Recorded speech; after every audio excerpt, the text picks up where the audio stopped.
ప్రతి జనములోను. చూడండి చూడండి చూడండి, హిందువు కావచ్చు, ముస్లిం కావచ్చు, క్రైస్తవుడు కావచ్చు, బౌద్ధుడు కావచ్చు, అరబ్బు కావచ్చు, ఎవరైనా కావచ్చు, ప్రతి జనములోనూ ఆయనకు భయపడి నీతిగా నడుచుకుని వారిని ఆయన అంగీకరించును.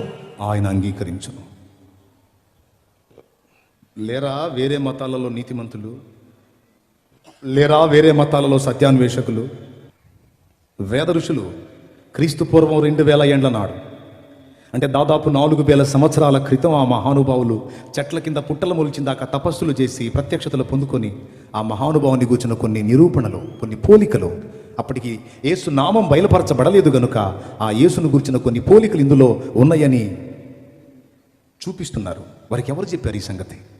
రక్తం చిందించకుండా పాపక్షమాపణ కలగదన్న సంగతి వాళ్ళకి ఎవరు చెప్పారు? పరమాత్మయే బయలుపరిచి ఉండాలి, లేదా వారి పితరులైనా చెప్పు ఉండాలి. అందుకే వారికి సత్యాన్ని గ్రంథంలో తెలియజేశారు. నేను చెప్తుంది ఏంటంటే, నేను మతం మారలేదండి, నేను అంతవరకు చేసినటువంటి దేవీ దేవతలను కూడా నేను తిట్టట్లా.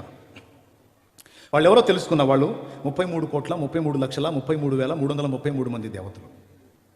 వాళ్ళంతా కూడా అరిషడ్ వర్గాలకు బానిసలు అయిపోయారు. నీలాంటి నాలాంటి సాధారణ వ్యక్తులని నాకు అర్థమైంది.